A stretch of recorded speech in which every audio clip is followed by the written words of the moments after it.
Hello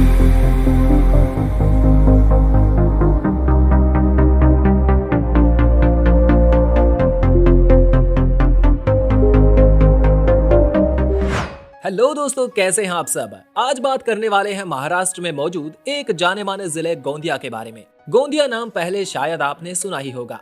ये जिला पूर्वोत्तरी महाराष्ट्र में 5234 वर्ग किलोमीटर के विस्तृत भूभाग पर फैला हुआ है। गोंदिया शहर इस जिले का मुख्यालय है। इस शहर को महाराष्ट्र की राइस सिटी कहा जाता है, क्योंकि महाराष्ट्र में यहाँ सबसे ज्यादा चावल की मिलें मौजूद हैं। देश के बाकी हिस्सों की तरह यहाँ 2011 में जनगणना की गई। उन्हीं आंकड़ों के अनुसार यहाँ लगभग 13.5 लाख लोगों की आबादी पाई जाती है, जो लगभग मॉरिशस देश और अमेरिका की न्यू हैम्पशायर स्टेट की जनसंख्या के बराबर है, जिनमें से लगभग 12% लोग शहरी क्षेत्रों में निवास करते हैं। ये जिला नागपुर डिवीजन का भाग है, जो 8 तहसीलों से मिलकर बना है। यहाँ के विशाल क्षेत्रफल को जनसंख्या के हिसाब से बांटा जाए तो हर एक वर्ग किलोमीटर के इलाके में 253 व्यक्तियों का जनसंख्या घनत्व पाया जाता है। साथ ही साक्षरता की बात करें तो यहाँ की जनसंख्या में से लगभग 85% आबादी पढ़ी लिखी है, जिसका असर यहाँ के लोगों में साफ साफ नजर आता है। लिंगानुपात के मामले में ये देश में सबसे अच्छे एवरेज पर माना जाता है। यहाँ की आबादी में प्रति 1000 पुरुषों पर 996 महिलाओं का लिंगानुपात पाया जाता है। महाराष्ट्र का अभिन्न हिस्सा होने के कारण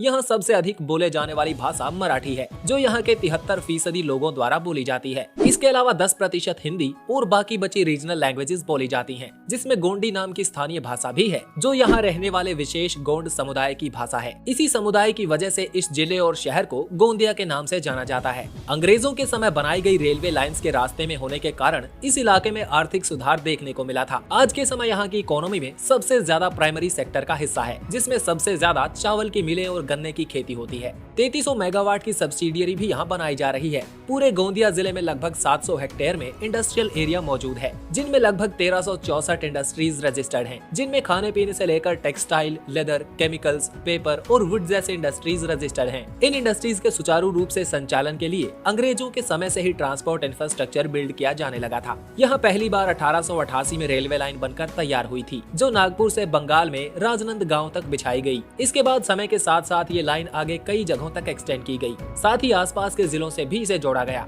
मुंबई हावड़ा लाइन बनाना यह क्रांतिकारी साबित हुआ। इसके बनने के बाद से यहाँ फ्रेट और पैसेंजर्स का मूवमेंट काफी ज्यादा बढ़ गया। गोंदिया नागपुर से लगभग 170 किलोमीटर की दूरी पर मौजूद है। मुंबई नागपुर नेशनल हाईवे ही इस जिले का इकलौता नेशनल हाईवे है, जो लगभग 100 किलोमीटर लंबा है। बीच में ये रोड चंद्रपुर और भंडारा जैसे जिलों से भी जुड़ा हुआ है। जो नागपुर से गोंदिया का रास्ता स्टेट ट्रांसपोर्ट बस से 4 घंटों में तय किया जा सकता है। गोंदिया से जबलपुर, नागपुर, रायपुर और हैदराबाद तक सीधी बसें मिल जाती हैं। इसके अलावा हवाई मार्ग से भी यहाँ आया जा सकता है। गोंदिया से 12 किलोमीटर दूर गोंदिया एयरपोर्ट मौजूद है, जो सबसे पहले वर्ल्ड वॉर 2 के समय अंग्रेजों द्वारा एयर स्ट्रिप के तौर पर बनाया गया था। इसके बाद 1998 में ये MIDC के अंडर आ गया। फाइनली 2005 में एयरपोर्ट अथॉरिटी ऑफ इंडिया ने इसका नियंत्रण ले लिया। इसके बाद इसके रनवे की लंबाई को बढ़ाकर 2300 मीटर कर दिया गया, जो एयरबस A320 और बोइंग 737 जैसे बड़े प्लेन्स को अकोमोडेट कर सकता है। दोस्तों, कैसा लगा गोंदिया के बारे में ये वीडियो कमेंट करके जरूर बताइएगा। ऐसे ही और वीडियोस चाहते हैं तो चैनल को सब्सक्राइब करके बेल आइकॉन जरूर दबाएं।